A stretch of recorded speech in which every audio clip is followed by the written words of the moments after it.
तो हेलो बच्चों, welcome back to the विज्ञास एकेडमी। और आज की क्लास में हम लोग बात करने वाले हैं कूलॉम्स लॉ के बारे में। तो चलिए जानते हैं कूलॉम्स लॉ क्या होता है।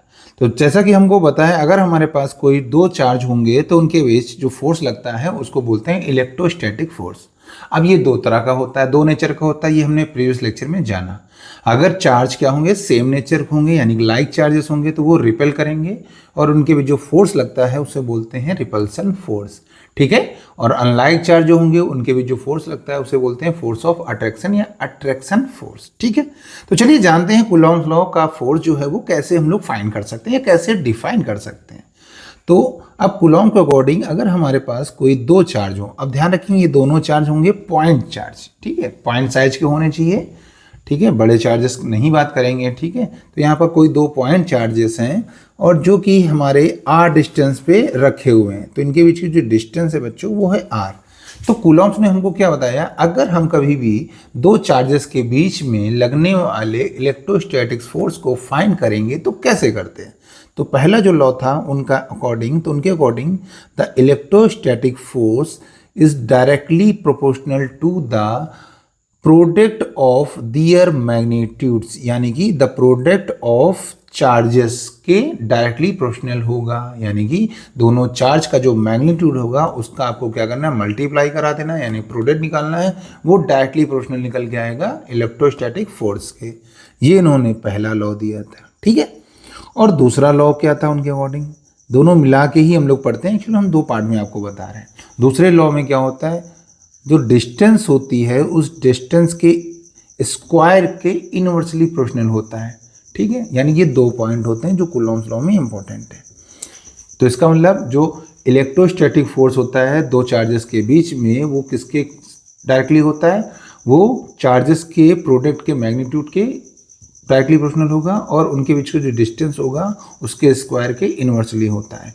अब हम क्या करेंगे, दोनों इक्वेशंस को अगर मिला दें by equation first and second, अब दोनों इक्वेशन को मिलाएंगे बच्चों तो क्या आएगा, F E directly proportional to Q1 Q2 upon inversely proportional to R square. ठीक है, कोई दिक्कत, कोई समस्या, कोई प्रॉब्लम नहीं। चलिए अब बात करते हैं, तो फॉर्मूला हो गया। अब बाकी हमको पता है जब इस साइन को हटाते तो यहाँ पे एक कांस्टेंट आता है। अब अलग अलग बुक में अलग अलग तरीके से कांस्टेंट दिया है, किसी किसी बुक में इसको स्मॉल के से गिवन कराया है, किसी किसी बुक में इसको कैपिटल के भी बोला गया है, वो अलग अलग तरीके से। मेन इसका जो वैल्यू होगी वो होती है हमारी, ये हो गया हमारा कूलॉम्स लॉ का फॉर्मूला। ठीक है, या कूलॉम्स लॉ में इलेक्ट्रोस्टैटिक का फॉर्मूला। तो डिफिनीशन अगर बताएं या इसका स्टेटमेंट देखेंगे तो लेफ्ट साइड में आपको GIF में या आप समझ सकते हो एनिमेशन के थ्रू आपको हम समझाएंगे, वहाँ पे आप स्टेटमेंट देख सकते हो, आपकी स्क्रीन पे आ रहा होगा। क्या होता है हमारा, the force acts between two point charges is directly proportional to the product of the magnitude of their charges या दियर या देम। ये भी मतलब एक लैंग्वेज है जिसको हमको बताना है कि दोनों चार्जेस के प्रोडक्ट के डायरेक्टली होगा। तो हम क्या बता सकते हैं, the force acts between 2 point charges is directly proportional to the product of their magnitudes and inversely proportional to the square of the distance between them। Simple सी बात है। ठीक है, पहले लाइन में क्या हमको बोलना है, the force acts between 2 point charges is directly proportional to the product of their magnitudes and inversely proportional to the square of, ध्यान है, square of the distance between them, इनके बीच में जो भी डिस्टेंस होगा उसके स्क्वायर का इनवर्सली होगा। ठीक है, फिर हमने दोनों लॉस को मिलाया, दोनों इक्वेशन को मिलाया तो हमको एक फॉर्मूला मिला, इसको बताने पर इक्वल और एक कांस्टेंट मिला, जिसे स्मॉल के या कैपिटल के से हम लोग डिनोट कर लेते हैं, लेकिन मोस्टली स्मॉल के से ही करेंगे। ठीक है, अब स्मॉल के की वैल्यू क्या होती है, चलिए उसको देखते हैं अगले पेज में।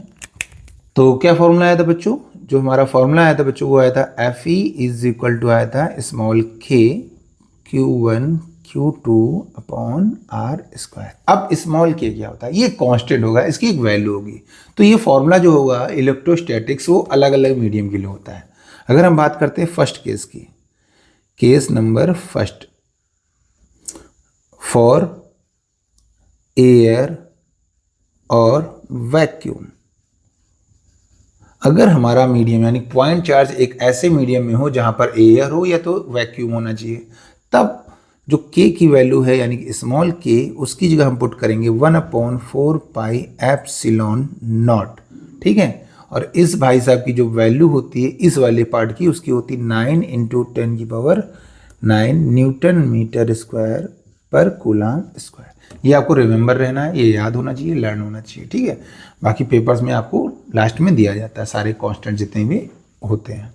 ठीक है, तो ये याद रहेगा आपका।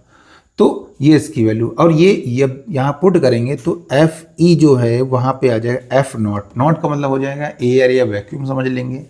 ठीक है, यहाँ पर क्या पुट करेंगे तो 1/4πε0 Q1 Q2 upon r square.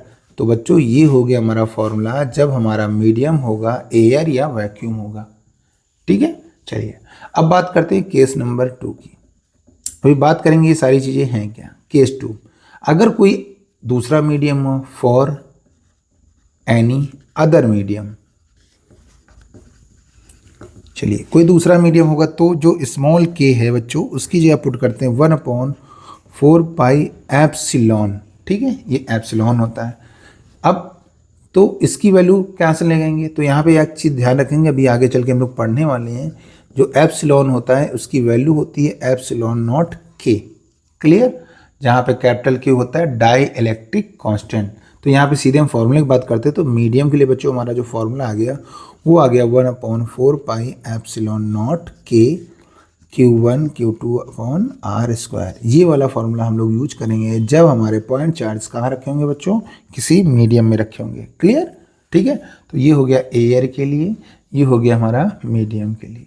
ठीक है, अब चलिए हम बात करते हैं लेफ्ट साइड में थोड़ा से इन पार्ट्स के बारे में, जहाँ पर बच्चों हमारा एप्सिलॉन नॉट क्या होता है, एप्सिलॉन नॉट की वैल्यू क्या होती है, एप्सिलॉन क्या होता है, और ये कैपिटल K क्या होता है। ठीक है, इसकी हम लोग बात करने वाले हैं। ठीक है, तो चलिए जानते हैं। जो एप्सिलॉन नॉट होता है बच्चों उसको बोलते हैं परमिटिविटी, परमिटिविटी। ठीक है, ऑफ एयर या वैक्यूम। ध्यान रखें, ये परमिटिविटी होता है। क्या होता है वो हम लोग अगले लेक्चर में जानेंगे। तो इसको बोलते हैं हम लोग परमिटिविटी ऑफ एयर या वैक्यूम, और इसकी एक वैल्यू होती है, ये कांस्टेंट है तो इसकी एक वैल्यू होती है 8.85 × 10⁻12 कूलम स्क्वायर पर न्यूटन मीटर स्क्वायर। ये थोड़ा इंपॉर्टेंट ध्यान रखें, कभी कभी यूपी बोर्ड में इसको पूछा जाता है। किस फॉर्म में पूछा जाता है, एमसीक्यू में पूछ लेते हैं, इसका यूनिट पूछ लेते हैं, इसकी वैल्यू भी पूछ सकते हैं। ठीक है, और इस चीज़ को क्या बोलते हैं, इसको भी परमिटिविटी बोलते हैं बच्चों, परमिटिविटी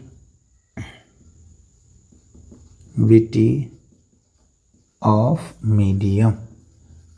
ठीक है, ये परमिटिविटी किसकी होती है बच्चों, मीडियम की होती है। और जब इसको हम लोग तोड़ते हैं तो अभी बताएं एप्सिलॉन की जगह लिख सकते हैं एप्सिलॉन नॉट के, यानी परमिटिविटी ऑफ एयर या वैक्यूम, साथ में होगा के होता है बच्चों dielectric constant, dielectric constant. ये भी हम लोग नेक्स्ट लेक्चर में जानेंगे एक्चुअल में। ठीक है, डाइलेक्ट्रिक कांस्टेंट। अब इसकी वैल्यू क्या होती है बच्चों, डाइलेक्ट्रिक कांस्टेंट की वैल्यू होती है 1 का, किसकी होगी, जब मीडियम एयर या वैक्यूम होगा। बाकी उसके बाद के की वैल्यू और क्या होगी बच्चों, के की वैल्यू हमारी इनफाइनाइट हो सकती है, किसके लिए बच्चों, मेटल के लिए। के की वैल्यू किसके लिए, प्योर वाटर के लिए क्या होती है, प्योर वाटर के लिए होती है हमारी 81, या कहीं कहीं आपका 80 भी लिख देते हैं, तो ध्यान रखेंगे। अब कहोगे सर जी इसकी तो टेबल बहुत बड़ी होगी, नहीं टेबल तो होगी, उससे कोई मतलब, हमको केवल एक वैल्यू याद रखनी है।